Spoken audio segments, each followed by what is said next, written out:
Hi అండి, అందరికీ నమస్తే. Welcome back to our channel. ఈరోజు వీడియోలో చాలా ఈజీగా అలాగే సింపుల్గా చేసుకునే టేస్టీ దొండకాయ పచ్చడి రెసిపీ చూపించబోతున్నాను. దొండకాయ ఫ్రై చేయాలంటే చాలా ఎక్కువ టైం పడుతుంది కదా. మీకు అలా టైం లేనప్పుడు ఈ పచ్చడి తప్పకుండా ట్రై చేయండి. అలాగే మీకు ఈ పచ్చడి ఒకటి ఉంటే చాలండి, ఎటువంటి కూర అవసరం లేదు. వేడి వేడి అన్నంలో నెయ్యి వేసుకు తింటే ఆ టేస్ట్ చాలా బాగుంటుంది. ఇంకా ఈ పచ్చడి ఎలా తయారు చేసుకోవాలో చూసేద్దాం. ముందుగా ఒక పావు కేజీ దొండకాయలను తీసుకొని శుభ్రంగా కడిగి తడి లేకుండా ఆరబెట్టుకొని ఇలా ముక్కలుగా కట్ చేసుకొని పక్కన పెట్టుకోవాలి. ఇప్పుడు స్టవ్ మీద మందపడ కడాయి పెట్టుకొని 1 టేబుల్ స్పూన్ ఆయిల్ వేసుకోవాలి. ఆయిల్ వేడిన తర్వాత 1 టీ స్పూన్ పచ్చెనపప్పు, 1 టేబుల్ స్పూను పల్లీలు, అలాగే ఒక అర టీ స్పూను జీలకర్ర వేసుకొని వీటిని దోరగా ఫ్రై చేసుకోవాలి. కావాలంటే మీరు మినపప్పు కూడా వేసుకోవచ్చు. ఇవన్నీ బాగా ఫ్రై అయిన తర్వాత దీనిలో స్పైసీనెస్ కోసం ఒక 10 పచ్చిమిర్చిని వేసుకుంటున్నాను.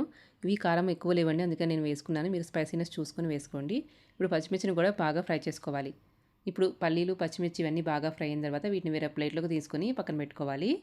నెక్స్ట్ అదే ప్యాన్లో 1 టేబుల్ స్పూన్ ఆయిల్ వేసుకొని మనము కట్ చేసి పెట్టుకున్న దొండకాయ ముక్కల్ని వేసుకోవాలి.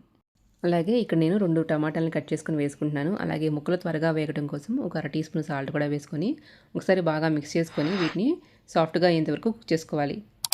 కొంతమంది ఈ టైంలోనే ఒక ఆనియన్ కూడా కట్ చేసి వేసుకుంటారు. మీకు నచ్చితే వేసుకోండి. ఇక్కడ నేనైతే వేయటం లేదు. ఇలా మధ్య మధ్యలో కలుపుకుంటూ టమాటాలు, దొండకాయ ముక్కలు సాఫ్ట్గా అయ్యేంత వరకు కుక్ చేసుకోవాలి. ఒక 10 to 15 మినిట్స్లో ఇవన్నీ బాగా కుక్ అయిపోతాయండి. ఈ టైంలోనే స్టవ్ ఆఫ్ చేసుకొని దీనిలో కొంచెం చింతపండు కూడా వేసుకొని చల్లారనివ్వాలి. ఇవి పూర్తిగా చల్లారిన తర్వాత ఇప్పుడు ఒక మిక్సర్ జార్ తీసుకొని దానిలోకి ముందుగా మనం ఫ్రై చేసి పెట్టుకున్న పల్లీలు అలాగే పచ్చిమిర్చిని వేసుకోవాలి. నెక్స్ట్ దీనిలో నేను 1 టీ స్పూన్ ధనియాల పౌడర్ వేసుకుంటాను. మీ దగ్గర ఉంటే ఫ్రై చేసుకునేటప్పుడే ధనియాలు వేసుకోండి. అలాగే రుచి సరిపడినంత సాల్ట్ వేసుకొని ఇలా కోర్సుగా గ్రైండ్ చేసుకోవాలి. ఇలా కోర్సుగా గ్రైండ్ చేసుకున్న తర్వాత మనం ముందుగా ఫ్రై చేసి పెట్టుకున్న దొండకాయ టమాటా ముక్కలను కూడా వేసుకోవాలి. పచ్చడిలో ఈ టైంలోనే కొంచెం కొబ్బరి అలాగే వెల్లుల్లి వేసుకుంటే బాగుంటుంది. ఇక్కడ నేను వెల్లుల్లి కూడా వేయటం లేదు. నేను ఉల్లి వెల్లుల్లి లేకుండా పచ్చడి చేస్తున్నాను. పచ్చడిని మరీ మెత్తగా కాకుండా ఇలా కోర్సుగా గ్రైండ్ చేసుకుంటే సరిపోతుంది. ఇప్పుడు స్టవ్ మీద అదే ప్యాన్లో 1 టేబుల్ స్పూన్ ఆయిల్ వేసుకొని ఆయిల్ వేడిన తర్వాత ఒక అర టీ స్పూన్ పచ్చెనపప్పు, ఒక ఎండుమిర్చి వేసుకొని ఫ్రై చేసుకోవాలి. ఇవి ఫ్రై అయిన తర్వాత అర టీ స్పూన్ జీలకర్ర, అర టీ స్పూన్ ఆవాలు, అలాగే 2 రెమ్మల కరివేపాకు వేసుకొని బాగా ఫ్రై చేసుకోవాలి. ఒకసారి మీరు ఈ స్టైల్లో పచ్చడి ట్రై చేసి చూడండి, టేస్ట్ చాలా బాగుంటుంది. ఇలా తాలింపంతా ఫ్రై అయిన తర్వాత దీనిలోనే ఒక పావు టీ స్పూన్ పసుపు, అలాగే కొంచెం కొత్తిమీర వేసుకోవాలి. అలాగే మనం గ్రైండ్ చేసి పెట్టుకున్న పచ్చడి కూడా వేసుకొని అంతా మిక్స్ చేసుకోవాలి. అంతా ఒకసారి మిక్స్ చేసుకున్న తర్వాత దీన్ని వేరొక బౌల్లోకి ట్రాన్స్ఫర్ చేసుకోవటమే.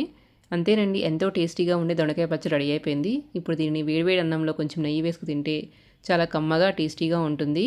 మీకు ఈ వీడియో నచ్చినట్టయితే లైక్ చేయండి. అలాగే ఇలాంటి రెసిపీ అప్డేట్స్ నోటిఫికేషన్ రావాలంటే మన ఛానల్ని సబ్స్క్రైబ్ చేసుకోండి. మీ ఫ్రెండ్స్కి కూడా షేర్ చేయండి. Thank you for watching.